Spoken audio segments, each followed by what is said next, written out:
तुमच्या सोनी मराठीवर। मला विश्वास आहे तुम्ही बोललं तसं करता, तरतुदी दाखवाल, पण देणार नाही, त्या तरतुदी मिळणार नाही। हा आमचा हक्क आहे, संविधानाने दिलाय।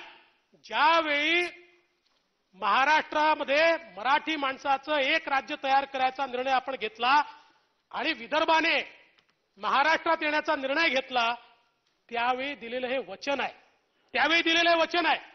त्या वचनाचा भंग या ठिकाणी करणं हे अतिशय चुकीचं आहे।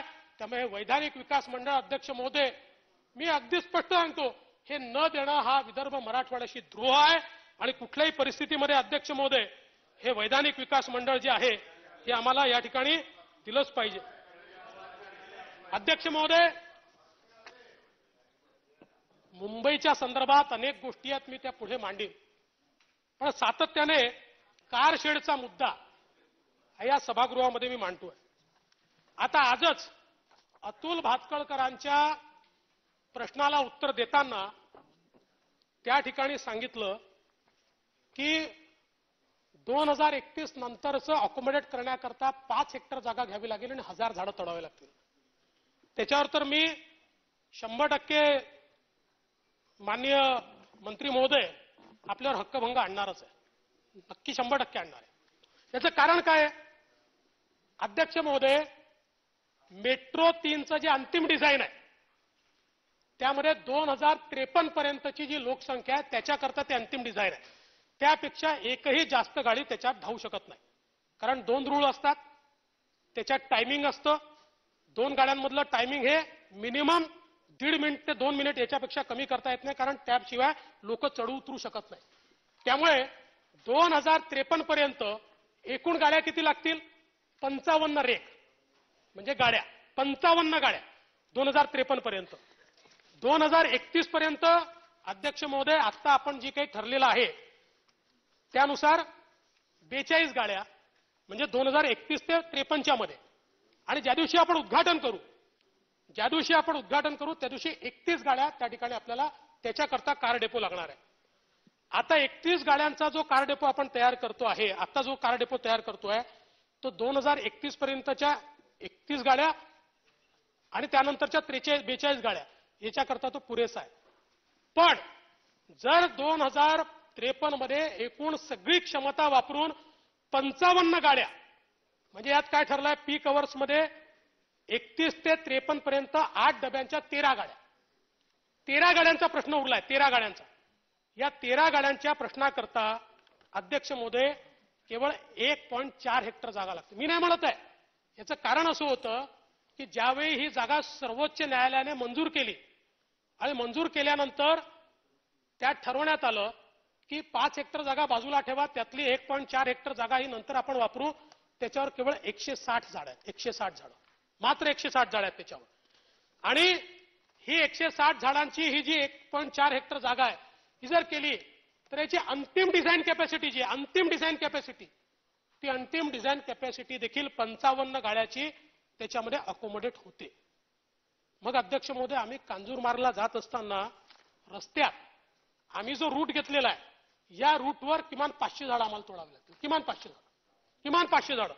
आणि अध्यक्ष महोदय, सगळ्यात महत्वाचं काय आहे तर सर्वोच्च न्यायालयामध्ये ज्यावेळेस ही झाडं तोडण्याच्या संदर्भातली पिटिशन झाली त्यावेळी हा मुद्दा मांडण्यात आला की पर्यावरणाच्या दृष्टीनं ही झाडं तोडणं योग्य आहे का। त्यावेळी एक अहवाल सुप्रीम कोर्टासमोर आला, जो त्यांनी स्वीकारला।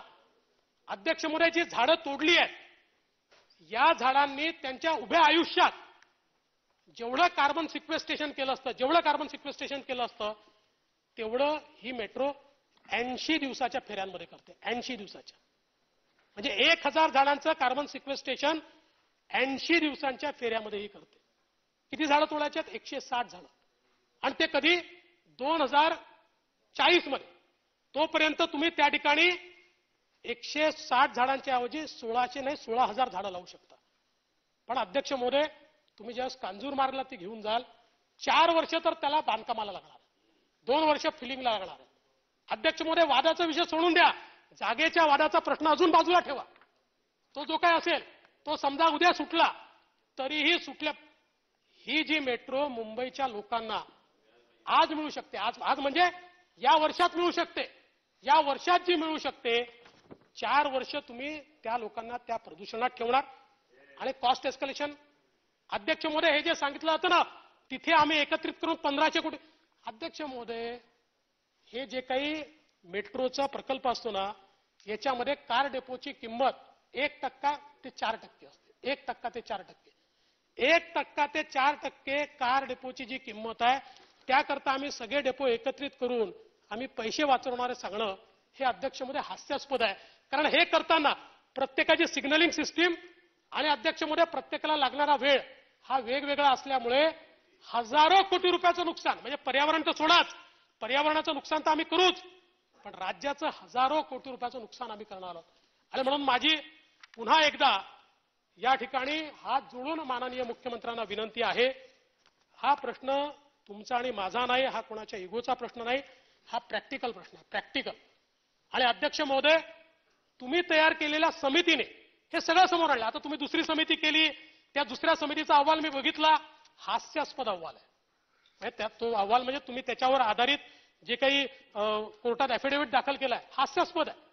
म्हणजे पहिल्या समितीने जे काही फॅक्ट दिले आहेत त्याला कुठेही कॉन्ट्राडिक्ट न करता थेट दुसरा अहवाल देऊन टाकला अध्यक्ष महोदय. म्हणून कदाचित एक्सटेन्शन, बरोबर आहे तुमचं म्हणणं, कदाचित त्यामुळे त्यांना आरेला आरे म्हणून त्यांना कदाचित एक्सटेन्शन देण्याचा. पण अध्यक्ष महोदय, हा मुंबईकरांवर अन्याय आहे. ज्या मुंबईकरांना मेट्रो 3 या वर्षी मिळू शकली असती, अजून पुढचे 4 वर्ष ती मिळणार नाही. आणि अध्यक्ष महोदय, पर्यावरणाचा ऱ्हास, पैशाचा अपव्यय, अध्यक्ष महोदय हे असं कसं चालेल? आणि त्यामुळे या संदर्भात तात्काळ सरकारने कारवाई करावी अशा प्रकारची माझी अध्यक्ष महोदय या ठिकाणी विनंती आहे. खरं तर अनेक गोष्टी या ठिकाणी सांगायच्या आहेत, पण एकच गोष्ट आता शेवटची सांगतो की आपण याच्यामध्ये खूप हुशारी केली. राज्यपालांच्या अभिभाषणामध्ये उद्योगाच्या संदर्भात बोलत असताना आपण सांगितलं की देशांतर्गत आणि एफडीआय असे मिळून 1 लाख कोटीचे उद्योग आले आहेत. हे का सांगितलं आपण, माझ्या लक्षात आलं, कारण निव्वळ एफडीआय जर आपण सांगितलं असता तर गेले 4 वर्ष एफडीआय मध्ये जो महाराष्ट्र पहिल्या क्रमांकावर आहे तो आता 4थ्या क्रमांकावर चाललाय. गुजरात, कर्नाटक, दिल्ली नंतर महाराष्ट्र चाललाय. ही आपली अवस्था आहे. आज बघा 16-17 मध्ये देशात जेवढा एफडीआय आला त्याच्या 42% एकट्या महाराष्ट्रात आलाय. त्याच्यानंतरच्या वर्षात 34% एकट्या महाराष्ट्रात आलाय. एक वर्ष तर असं आहे की आपल्या नंतरचे 4 राज्यांचं एकत्रित एफडीआय यापेक्षा महाराष्ट्राचा एफडीआय जास्त आहे. पण आता मात्र जे काही आरबीआयने आकडे जाहीर केले त्या आकड्यांमध्ये गुजरात 1,19,000 कोटी, कर्नाटक 27,458 कोटी आणि आपण 27,143 कोटी आहोत. आणि म्हणून उद्योगाच्या आणि आज लॉकडाऊनच्या काळामध्ये आणि त्याच्यानंतर चीनवरचा जो काही लोकांचा विश्वास उडालेला आहे त्यामुळे अभूतपूर्व अशा प्रकारचा एफडीआय हा भारतात येत असताना अध्यक्ष महोदय कुठल्याही प्रकारे आपण त्याला अट्रॅक्ट करू शकत नाही. ही महाराष्ट्राची अवस्था का व्हावी हा माझ्यासमोर सवाल आहे. आपण बघा, department of promotion of industries and internal trade यांनी 17 फेब्रुवारीला 15 राज्यांची यादी जाहीर केली की ज्या 15 राज्यांनी या ठिकाणी ईज ऑफ डुईंग बिझनेस मध्ये चांगलं काम केलं आणि म्हणून त्या राज्यांना प्रोत्साहनपर 38,000 कोटी रुपये दिले. 38,000 कोटी. या 15 राज्यांच्या यादीमध्ये महाराष्ट्राचं नाव कुठेही नाही. यामध्ये गुजरात, उत्तर प्रदेश, उत्तराखंड, आंध्र प्रदेश, आसाम, हरियाणा, हिमाचल प्रदेश, कर्नाटक, केरळ, मध्य प्रदेश, ओरिसा, पंजाब, राजस्थान, तमिळनाडू आणि तेलंगणा. यामध्ये कुठेही महाराष्ट्राचं नाव नाही. ही अवस्था आहे. त्यामुळे अध्यक्ष महोदय आपण कितीही दावे केले तरी अध्यक्ष महोदय त्या दाव्यांचा काही फार अर्थ आहे असं मला वाटत नाही. आता खरं म्हणजे कोकणामध्ये मोठ्या प्रमाणात होमस्टे आहेत. आता आमचे पर्यटन मंत्री हेच आमचे प्रदूषण नियंत्रणाचे म्हणजे आता काय वातावरणातल्या बदलाचे मंत्री आहेत. एकाच मंत्री महोदयांकडे दोन्ही खाते आहेत. त्यांनी लक्ष घातलं पाहिजे. इतक्या मुश्किलीने लोकांनी हे होमस्टे तयार केले. या सगळ्यांना पर्यावरण खात्याने नोटीस देऊन टाकल्या. इतक्या मोठ्या प्रमाणात नोटिसेस दिल्या. आपल्याला माहिती आहे कोकणात गरीब लोक आहेत. यांना आपण ब्रेड अँड बटरची ब्रेकफास्टची योजना आणून होमस्टेच्या करता त्या ठिकाणी मोठ्या प्रमाणात त्यांना प्रोत्साहित केलं, आपणही घोषणा केली. आज याच लोकांना नोटीसच मिळून राहिल्या पर्यावरण खात्याच्या. मला असं वाटतं अनेकदा शासनात होतं की या हातात काय केलं हे या हाताला कळत नाही. पण माझी मंत्री महोदय तुम्हाला विनंती आहे की आपण स्वतः लक्ष घाला. दोन्ही खाते आपल्याकडे आहेत आणि हे जे कोकणातले आमचे जे होमस्टेचे लोक आहेत या लोकांना कुठेतरी अध्यक्ष महोदय या ठिकाणी मदत झाली पाहिजे. आज खरं तर इतके जास्त विषय माझ्याकडे आहेत, त्यामुळे त्या सगळ्या विषयांवर मी या ठिकाणी अध्यक्ष महोदय बोलत नाही. पण अध्यक्ष महोदय खरं तर काही झालं की केंद्र सरकारकडे बोट दाखवायचं, काही झालं की आम्ही त्यातले नाहीत असं दाखवायचं. अध्यक्ष महोदय अशा या प्रवृत्तीवर संत तुकाराम महाराजांनी अतिशय चांगली कविता सांगितली, अतिशय चांगल्या ओळी सांगितल्यात. संत तुकाराम काय म्हणतात? नये दंतकथा येथे सांगू कोणी, नये दंतकथा येथे सांगू कोणी, कोरडे ते मनी कोण बोल. अनुभव येते पाहिजे साचार, न चालती हार आम्हा पुढे.